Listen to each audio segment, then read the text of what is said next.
Hello, hello. It is Thursday. Woo! I love Thursdays because Thursdays mean that you have one more day of work until you get to a few days of break.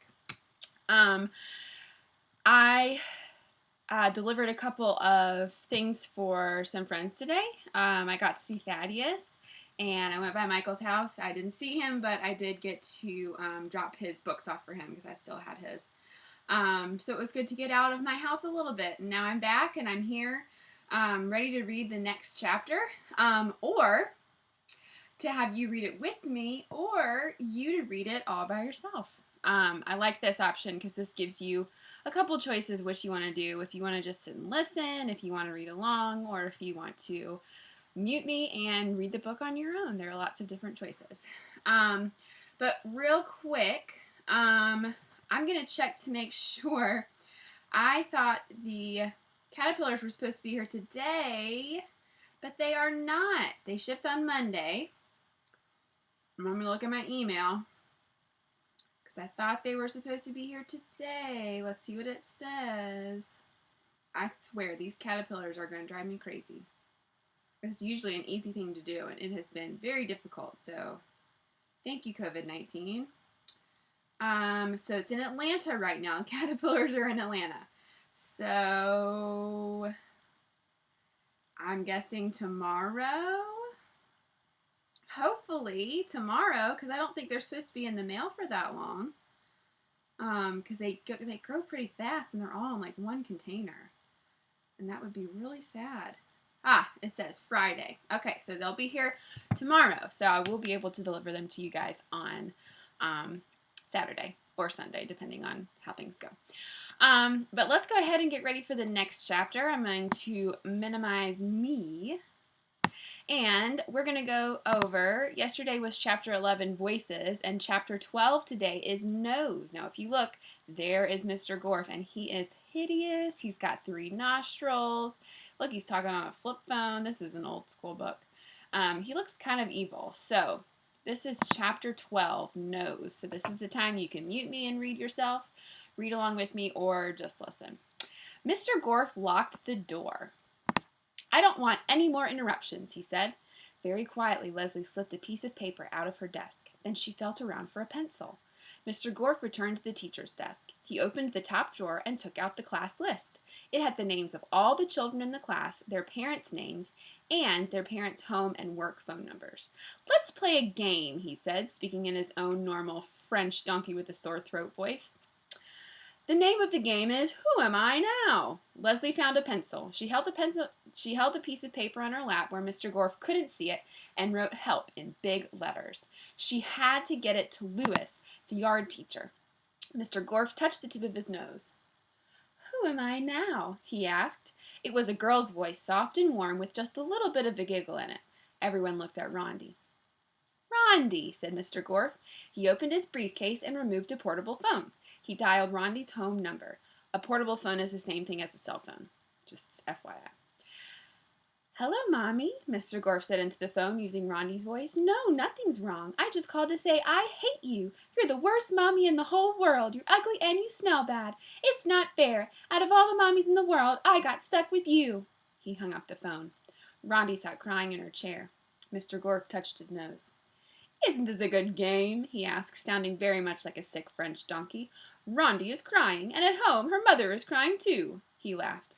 "Too bad you won't ever be able to tell her you're sorry, Rondi." Leslie carefully folded the piece of paper into a paper airplane. There was one open window next to Sherry's desk. Mr. Gorf touched his nose. "Who am I now?" he asked. Everyone tried not to look at Joe. Mr. Gorf called Joe's mother at work. "Hello, Mommy. I hate you. I wish you'd go away forever. Then maybe Daddy will marry somebody good this time." Leslie knew she'd only have one chance. It would take a perfect throw. She tossed the paper airplane toward the window. Mr. Gorf saw it. "Hey!" he shouted. The airplane sailed closer, closer, but then at the last second it made a sudden turn, hit the wall, and landed on the floor. Mr. Gorf laughed. "Ha!" He picked up the airplane and unfolded it. "Help," he sneered. "No one can help you now. You took my mommy away from me, and I'm going to take your mommies away from you." He touched his nose. "Who am I now?" he asked. It was Leslie's voice. He started to dial her home phone number, but was interrupted by a knock on the door. "Oh, Mr. Gorf," sang Miss Mush. "Yes," said Mr. Gorf, still in Leslie's voice. He touched his nose and cleared his throat. "I mean, yes." This time he sounded like a donkey with tonsillitis.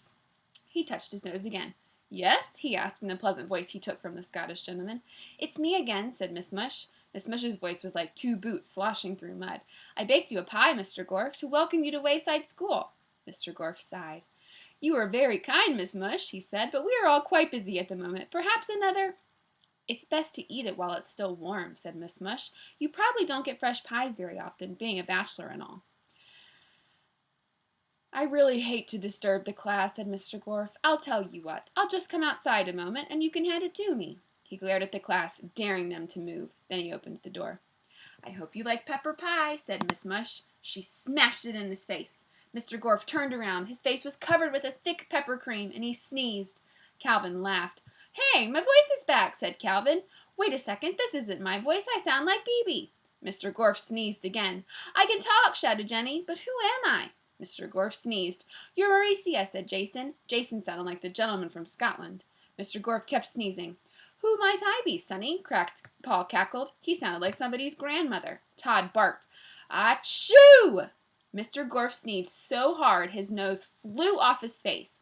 He screamed like a donkey, then ran noseless out of the room. "Oh, gross," said Jason. "Now I sound like Allison." Bebe said something in Italian. "Nobody panic," said Miss Mush. "Your voices are bouncing around trying to find where they belong. It might take a while, but soon you'll be back to normal." "How do you know?" asked Leslie, although she sounded like Paul. "And how'd you know to smash a pepper pie in Mr. Gorf's face?" "I wasn't exactly sure," explained Miss Mush. "But when I came up the first time, I heard Kathy say, 'Have a nice day.' So either Kathy had decided to be nice to me, or Mr. Gorf was a mean teacher who sucked children's voices up his nose." She shrugged. "I just didn't think Kathy would be nice." "Maybe if you learn to brush your teeth," muttered Kathy. Mr. Gorf's nose lay on the floor. Miss Mush picked it up and put it in her apron pocket. "It will go good in spaghetti sauce," she said. Soon all the children had their real voices back. Rondi and Joe called their mothers on Mr. Gorf's portable phone and told them they loved them. While far away in a small village in Scotland, a man who hadn't spoken for 20 years turned to his wife and said, "Top of the morning to you, Tilly." The end. That was a good chapter. So Mr. Gorf is gone, and his nose is gone forever too, I guess, going into the spaghetti sauce.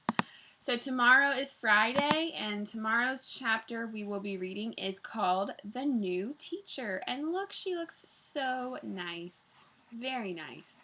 So hopefully she's a little bit better than Mr. Gorf. And more along the lines of Miss Jules. All right, so that is it for today. I hope you guys have a wonderful day. It's supposed to be a beautiful weekend, so get outside, get some exercise, and cross your fingers. Those butterflies, those caterpillars better be here tomorrow. All right, see you later.